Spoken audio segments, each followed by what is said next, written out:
High, আমি বর্ষিতা। আমার নতুন একটি ভিডিও সবাইকে স্বাগত জানাই। এখন বাজে হচ্ছে 3:30 আর আমাদের বাস রয়েছে 4:20-তে। আমি, মা, বাবা কোথায় যাচ্ছি, কেন যাচ্ছি, চলো তোমাদের ভিডিওতে দেখাবো। শেয়ার করে দিও আর চলো আজকের দিনটাকে শুরু করি।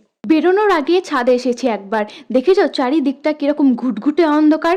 ছাদে এসেছি আসলে আমার এই গাছগুলো তুলে রাখার জন্য, বিশেষ করে এই গোলাপ গাছটা। আমরা বাড়ি না থাকলে হনুমান যেটা শ্রাদ্ধ করে দেবে সেটা আমি ভালোই বুঝতে পারছি।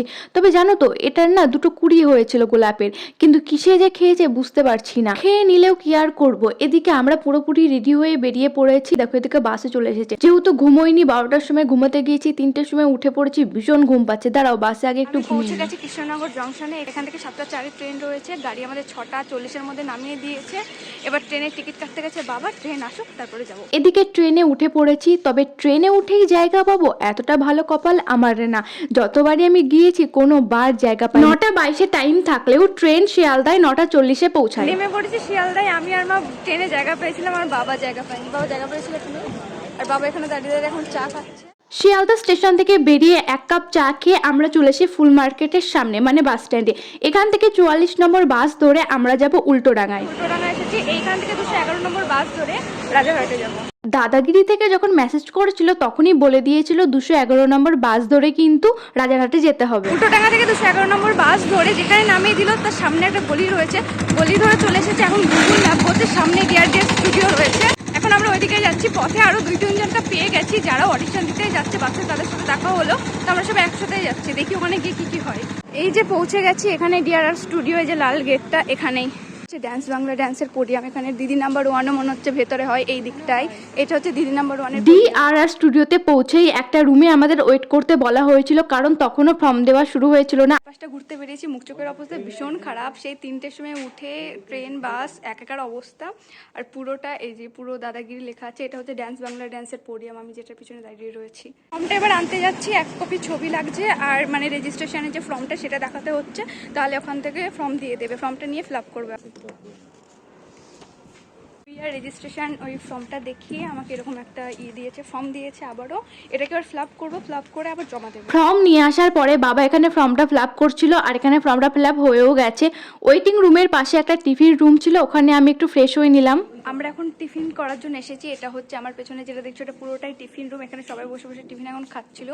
আমাদেরও টিফিন খাওয়া হয়ে গেছে। আমি এখন বাইরেটা একটু ঘুরতে বেরিয়েছি। এই দেখো সব সেটগুলো, দিদি নাম্বার 1, দাদাগিরির, জি বাংলায় যত রিয়েলিটি শো হয় সব আমার পেছনে রয়েছে। এখানে সমস্ত কিছু সাজানো রয়েছে, যে গ্র্যান্ড ফিনাল হয় বা নাচের টাচের সমস্ত কিছু। দেখো ড্রাম, মাঝে মধ্যে আমরা দেখি ড্রামের উপরে নাচ করছে। তো এগুলো সব সাজানোর জিনিস। এখানে রয়েছে, ঘর টর, তারপরে এটা পিয়ানো, সব কিছু রয়েছে। ওইসব ভিডিও করতে করতে হঠাৎ আমাকে অডিশনের জন্য ডাক দেয়, আর ভিতরে একদমই ক্যামেরা অ্যালাউ ছিল না, তাই আমি ফোনটা নিয়ে যাইনি, কোনো রকম ভিডিও করিনি। অডিশনটা অনেকক্ষণ ধরে হয়, প্রায় 2টো ঘরে আমাকে আধ ঘন্টা মতো ওয়েট করাই, আর একটা স্যার অডিশন নিচ্ছিল। আমরা উল্টোডাঙাতে নেমে পড়ছি। উল্টোডাঙাতে নেমে এখন ভাতের হোটেল খুঁজছি। সে সকাল থেকে ভাত খাওয়া নেই, বাড়ি থেকে যা খাবার নিয়েছিলাম সেটাই খেয়েছি। এখন দেখছি কোথায় ভালো হোটেল পাওয়া যায়। এই পার থেকে সেই পার, ওই পার থেকে সেই পার হাঁটিয়ে গেছি, খুব একটা ভালো হোটেল পেলাম না যে ভালো গেছে। এখানে হোটেল দেখতে আমরা মানে 20 মিনিট ধরে হোটেল খুঁজছি, হোটেল পাচ্ছি। এখানে আমরা খাওয়া দাওয়া করলাম, মাছ ভাত আর সবজি ভাত। উল্টোডাঙায় ভাত খেয়ে তারপরে মায়ের একটা ইচ্ছে পূরণ করতে যাব। কোথায় যাব চলো তোমাদেরকেও নিয়ে যাব।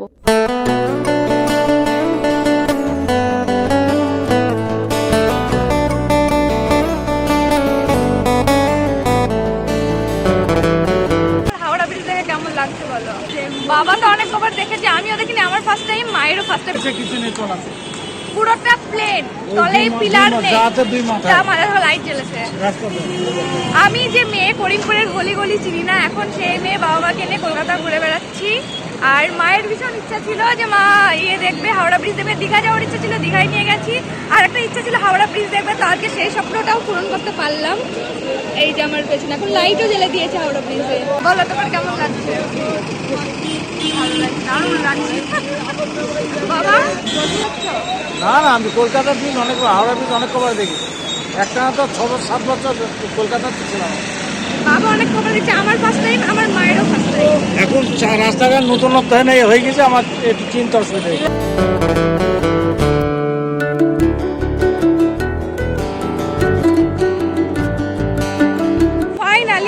হাওড়া ব্রিজের উপরে উঠে পড়েছি। অনেকদিনের স্বপ্ন ছিল হাওড়া ব্রিজ দেখার এবং হাওড়া ব্রিজ ক্রস করার। আমরা এই পার থেকে বাস ধরিনি, আমরা ক্রস করে ওই পার থেকে গিয়ে বাস ধরবো তাকে আমরা হেঁটে যেতে পারি। এইটা ফাইনালি আমার ইচ্ছে পূরণ, মায়ের ইচ্ছে পূরণ। মায়ের প্রথম ইচ্ছে ছিল দীঘা ঘুরতে যাওয়া, দীঘা তো নিয়ে গেছি। হাওড়া ব্রিজ আমি যবে থেকে কলকাতায় আসবো বলেছি তবে থেকে আমাকে বলেছে টাইম থাকলে যেন হাওড়া ব্রিজে যাই। অন্য জায়গায় টাইম পাইনি, আমাদের 5টা বেজে পার হয়ে গেছে, সবকিছু বন্ধ, পার্ক টার্ক যা আছে। তাই ডিসাইড করলাম যে আমরা হাওড়া ব্রিজে যাবো। যেহেতু আমার যে কাজটা ছিল মানে দাদাগির অডিশনের জন্য কাজটা অনেক লেট হয়ে গেছে। আর এখন আমরা গঙ্গার ওপরে রয়েছি, তারা তোমাদের ব্যাকগ্রাউন্ডে দেখাচ্ছি।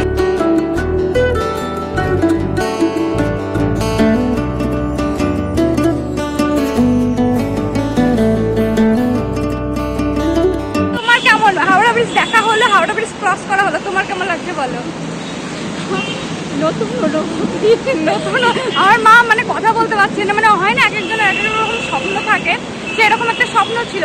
আমার ইচ্ছে ছিল, তবে এত ইচ্ছে ছিল না আমার মায়ের মতো।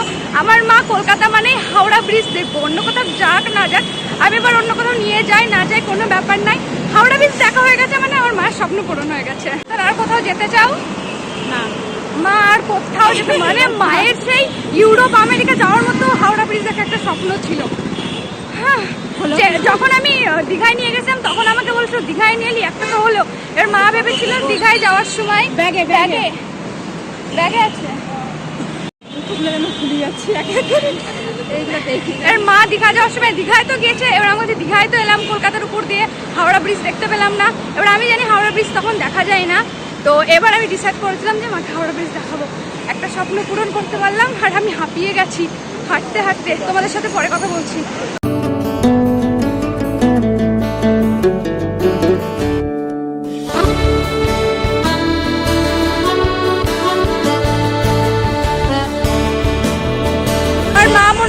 খুশি আমার অডিশন দেওয়াতে হয়নি, যতটা খুশি এই হাওড়া ব্রিজ থেকে হয়েছে।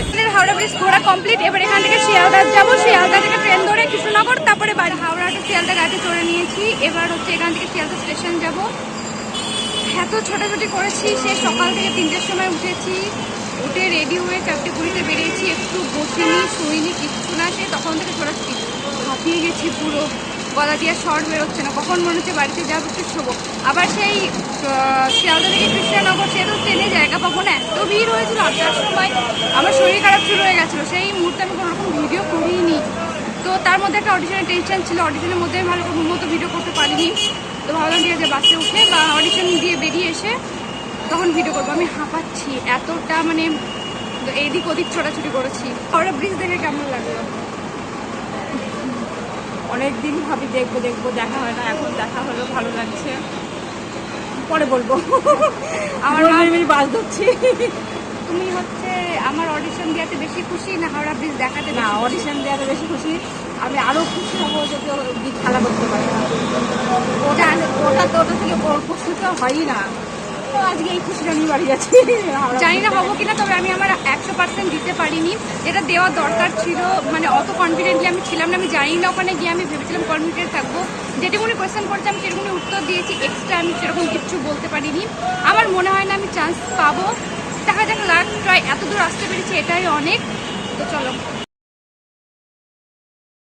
আমার মতে টাকা জমানোর থেকেও দেশ ঘোরা ভীষণ ইম্পর্টেন্ট। যারা ঘোরো না বা মনে করো ঘোরা ইম্পর্টেন্ট না, টাকা জমাও ঘুরতে বেরো, টাকা জমাও ঘুরতে বেরো। নিজের সঞ্চয় অবশ্যই দরকার, কিন্তু তার থেকে বড় বিষয় ঘোরো। দেশ না ঘুরলে, জায়গা না দেখলে জীবন পুরো বৃথা। আমি এখনো কলকাতার অনেক কিছু দেখতে পারলাম না, ইচ্ছা আছে আসবো, তবে ইচ্ছা আছে আমি সব জায়গায় ঘুরবো। আমার টাকা জমানোর কোনো শখ নেই, সোনা দানার কোনো শখ নেই, আমার একটাই নেশা ঘুরবো। আমি পৃথিবী দেখবো, পৃথিবী দেখবো, যেটা আমার সঙ্গে যাবে, বাদ বাকি আমার কিচ্ছু সঙ্গে যাবে না। তাই যারা এখনো ঘোরো না, টাকা জমাচ্ছ না, টাকা জমাও আর ঘুরতে বেরিয়ে পড়ো। গাড়ি থেকে নেমেই আমার প্রথমে খিদে পেয়েছে, তাই এই যে দোকানটায় চাউমিন বলেছি, চাউমিন খেয়ে দেখবো বাড়ি যাওয়া যায় না, কারণ এইদিকে ট্রেন আর ওইদিকে বাসের মধ্যে একটু গন্ডগোল হয়ে গেছে যে আমরা এই ট্রেনটা ধরলে এই বাসটা ধরতে পারবো কিনা। তো চাউমিনটা খেয়ে তারপরে দেখছি কি কোন ট্রেনটা ধরবো, আর আমার ভীষণ খিদে পেয়েছে। ওখান থেকে চাউমিন খেয়ে বেরিয়ে আসি, চাউমিনটা বেশ ভালোই ছিল। তারপরে আমরা শিয়ালদা মার্কেটে একটু ঘোরাঘুরি করি, মানে বাবা টুকিটাকি কিছু জিনিস নেওয়ার ছিল সেটাই নিচ্ছিল। মাকে এক জায়গায় দাঁড় করে রেখে আমি বাজার করতে পেরেছি, মানে আমি আর বাবা। আমার বাবা দিক সেদিক ঢুকে পড়েছে। আসলে মা হাঁটতে পারছিল না, শরীরটা একটু খারাপ করছিল, তাই আমি আর বাবা বেরিয়েছি শিয়ালদহ মার্কেটে বাজার করতে।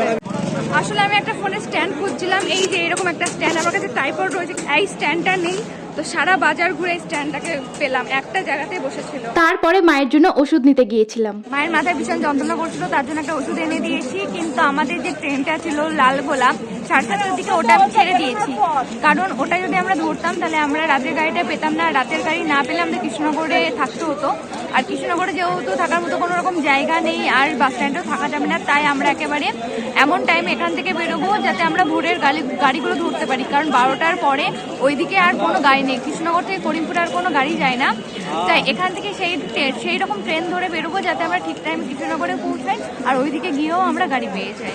আমাদের ট্রেন ছিল 12টায়, ততক্ষণ আমরা শিয়ালদহ স্টেশনে বসেছিলাম। বসে বসে আমার ভীষণ খেতে পাচ্ছিল, তাই আমি মিয়া মোড় থেকে একটা চিকেন ইন্টারনেট আর একটা কফি নিয়েছি। মিয়া মোড় থেকে আমি এর আগে অনেকগুলো জিনিস খেয়েছি, আমার একটাও ভালো লাগেনি। ঠিক তেমনই এই চিকেন ইন্টারনেটটাও আমার তেমন একটা ভালো লাগেনি। কফিটা মোটামুটি ছিল। সেই 7টা থেকে রাত 12টা অবধি আমরা স্টেশনেই ওয়েট করছিলাম ট্রেন আসার জন্য। তারপরে ট্রেন আসে 12:05 দিকে। আর এই লালগোলা, বাপরে বাপ কি যে ভিড় হয়, আমি আর কখনোই লালগোলাতে উঠবো না। জায়গা পাওয়ার আশা তো ছেড়েই দিয়েছিলাম। 3টের দিকে কৃষ্ণনগরের ট্রেন দাঁড়াই, মানে বুঝতে পারছো এর আগের দিন রাতে 3টের সময় উঠেছি, তার পরের দিন 3টেতে কৃষ্ণনগর এসে পৌঁছাই। কৃষ্ণনগরে এসেও 2 ঘন্টা ওয়েট করেছিলাম, কারণ বাস ছিল না। শরীর এবার আর দিচ্ছে না, বাড়ি যাব। তোমরা সবাই ভালো থেকো, দেখা হচ্ছে পরের ভিডিওতে, বাই।